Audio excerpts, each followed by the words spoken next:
Hi guys! Welcome back sa aking channel. Ngayong araw, meron akong isi-share sa inyo na isang napakasarap na merienda at napakadali lang din niyang gawin. At lahat ng ingredients niya ay makikita nyo lang din sa loob ng inyong kusina. Kaya samahan nyo na ako magluto.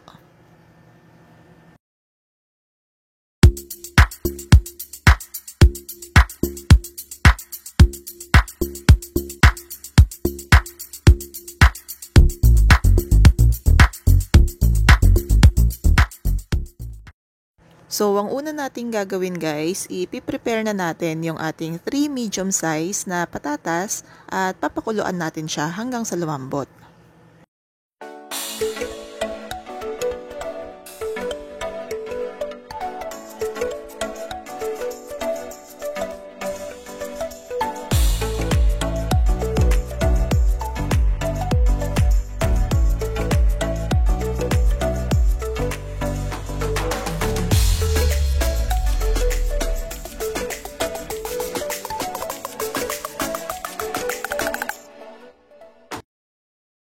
Hinihintay natin na maluto yung ating patatas, i-ready na rin natin yung ating Century Tuna Flakes in Oil. Ang ginamit ko dito guys is yung mas malaking lata which is the 180 grams. Pero pwede rin naman kayong gumamit ng mas maliit which is the 120 grams.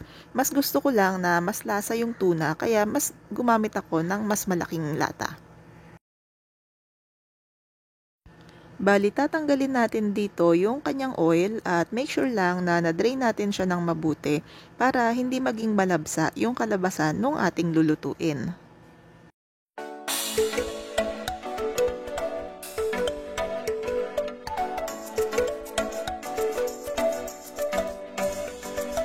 At once naluto na yung ating patatas, dudurugin naman natin siya gamit ng ating masher. Kung wala naman kayong masher, pwede rin naman kayong gumamit ng tinidor.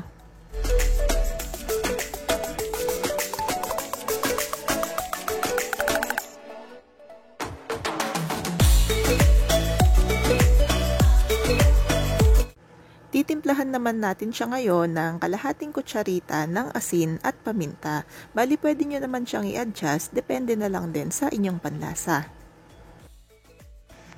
Lalagyan din natin siya guys ng 1 medium size chopped onion, 2 kutsara o 2 tablespoon ng all-purpose flour o harina, at ihahalo na rin natin yung Century Tuna na binuksan natin kanina. Maghahalo din tayo dito guys ng 1/2 cup of grated cheese para mas maging malinamnam yung lasa ng ating gagawing merienda. Actually, optional lang naman to pero mas nakakadagdag siya ng flavor dun sa ating lulutuin.